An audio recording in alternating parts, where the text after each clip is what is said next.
नमस्कार दोस्तों, मैं हूं संजना बिष्ट और स्वागत है आपका मेरे चैनल में। सभी ग्रंथों में माता रुक्मिणी को लक्ष्मी का अवतार बताया गया है और उन्हीं ग्रंथों में उल्लेख मिलता है कि देवी रुक्मिणी भगत के राजा जरासंध की पुत्री थी। देवी रुक्मिणी को श्री कृष्ण से प्यार हो गया था और वह उनसे विवाह की इच्छा रखती थी, लेकिन रुक्मिणी का सबसे बड़ा भाई रुकु दुष्ट राजा कंस का मित्र था, जिसे श्री कृष्ण भगवान ने मार दिया था और इसलिए वह इस विवाह के विरोध में था। वह चाहता था कि रुक्मिणी का विवाह शिशुपाल से हो, लेकिन भगवान श्री कृष्ण ने रुक्मिणी को भगाकर उनसे विवाह कर लिया। अब बात करते हैं राधा रानी की। देवी राधा को जानने के लिए हमें उनके पिछले जन्म में यानी त्रेता युग में जाना होगा। ये तो आपको मालूम ही होगा, त्रेता युग में भगवान श्री राम ने माता का त्याग कर दिया था, जिसकी वजह से माता सीता को कई वर्ष जंगलों में रहना पड़ा। उस समय भगवान श्री राम ने अश्वमेध यज्ञ करवाया था, पर यज्ञ में हमेशा पति के साथ पत्नी बैठती है और भगवान श्री राम ने तो माता सीता का त्याग कर दिया था, तो ऐसे में वह क्या करते। ऐसे में गुरु वशिष्ठ ने उन्हें सोने की मूर्ति की सीता बनवाई और उस मूर्ति को सीता का नाम दे दिया गया और उसे यज्ञ में बिठाया और फिर इस तरह यह यज्ञ पूरा हुआ। सोने की सीता की मूर्ति भगवान श्री राम को सीता की याद दिलाने लगी। ऐसे में भगवान श्री राम ने सरयू नदी में उस मूर्ति को प्रवाहित कर दिया, लेकिन प्रवाहित करने से पहले वह मूर्ति भगवान श्री राम से बोली, आपने तो मेरा त्याग ही कर दिया। मैं 11.5 साल से आपसे अलग हूँ, कम से कम मूर्ति समझकर ही अपने पास रख लीजिए। तब भगवान श्री राम ने कहा, हे सीते, जैसे तुम मेरे बिना जीवन अधूरा लगता है, वैसे मुझे भी तुम्हारे बिना जीवन अधूरा लगता है, पर अगले जन्म में तुम मेरे साथ उतना ही वक्त बिताओगी जितना अभी तुमने वियोग सहा है। मैं उतने समय ही तुम्हारे साथ बिताऊंगा और यही सीता माता का अंश अगले जन्म में राधा रानी के रूप में प्रकट हुई और उतने ही समय श्री कृष्ण के साथ काटा जितना उन्होंने त्रेता युग में भगवान श्री राम से वियोग सहा था। इसलिए राधा कोई और नहीं, माता सीता यानी लक्ष्मी का ही अवतार है और इसलिए माता रुक्मिणी को दैविक लक्ष्मी और राधा रानी को आत्मिक लक्ष्मी मानते हैं।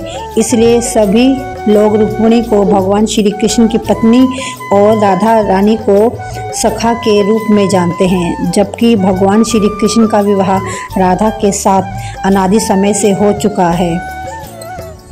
रही द्वापर युग की बात, तो इस युग में भी दोनों ने विवाह किया था।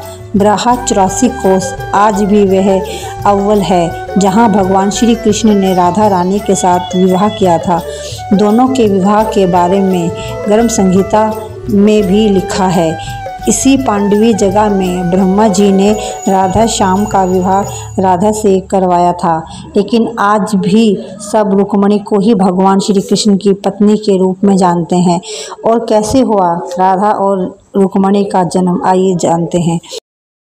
एक रहस्य राधा रानी के बारे से भी जुड़ा है। हर कोई यह तो जानता है कि रुक्मिणी भीष्मक की पुत्री थी और उन्होंने साधारण इंसान के रूप में ही जन्म लिया था, और वहीं राधा का जन्म अपनी माँ के गर्भ से नहीं हुआ बल्कि भगवान श्री कृष्ण के बाएं अंग से हुआ था। वहाँ से एक सुंदर कन्या प्रकट हुई, जिन्होंने प्रकट होते ही भगवान श्री कृष्ण के चरणों में फूल अर्पित किए और फिर बातें करते करते उनके साथ बैठ गई। राधा रानी को भगवान श्री कृष्ण से वियोग सहना पड़ा था, यह तो सभी जानते हैं, पर बहुत कम लोग यह जानते हैं कि माता देवी रुक्मिणी को भी भगवान श्री कृष्ण से अलग रहना पड़ा था। रामचरितमानस के अनुसार भगवान विष्णु ने नारद के साथ छल किया था, उन्हें खुद का स्वरूप देने के बजाय वानर का स्वरूप दे दिया, जिसकी वजह से पूरे स्वयंवर में नारद मुनि की जग हंसाई हुई थी, क्योंकि वहाँ लक्ष्मी के विवाह का स्वयंवर था, जहाँ वे हंसी का पात्र बन गए।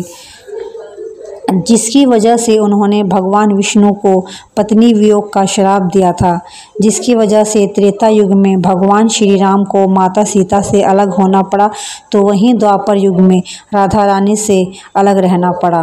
पौराणिक कथाओं के अनुसार ऋषि दुर्वासा को अपने महल में आने के लिए निमंत्रण दिया था भगवान श्री कृष्ण ने। तब ऋषि दुर्वासा ने कहा वह तभी उनके साथ चलेंगे जब उनके लिए अलग से रथ का इंतजाम किया जाएगा। ऐसे में भगवान श्री कृष्ण ने दोनों घोड़ों को रथ से निकाल दिया और रुक्मिणी के साथ मिलकर रथ को खींचने लगे। रथ खींचते खींचते जब देवी रुक्मिणी को प्यास लगी, तब भगवान श्री कृष्ण ने धरती से पानी निकालकर देवी रुक्मिणी की प्यास बुझाई। लेकिन वहीं महर्षि दुर्वासा भी खड़े थे। दुर्वासा को उन्होंने पानी के लिए नहीं पूछा, जिनकी वजह से वह बहुत क्रोधित हुए और उसी क्रोध में आके उन्होंने दोनों को श्राप दे दिया कि वह दोनों को 12 वर्ष एक दूसरे से अलग रहना पड़ेगा। और इसलिए माता देवी रुक्मिणी को भगवान श्री कृष्ण से 12 वर्ष अलग रहना पड़ा। तो यह थी राधा रानी और देवी रुक्मिणी की कहानी। वीडियो अच्छी लगी हो तो लाइक और सब्सक्राइब करना ना भूलें। धन्यवाद।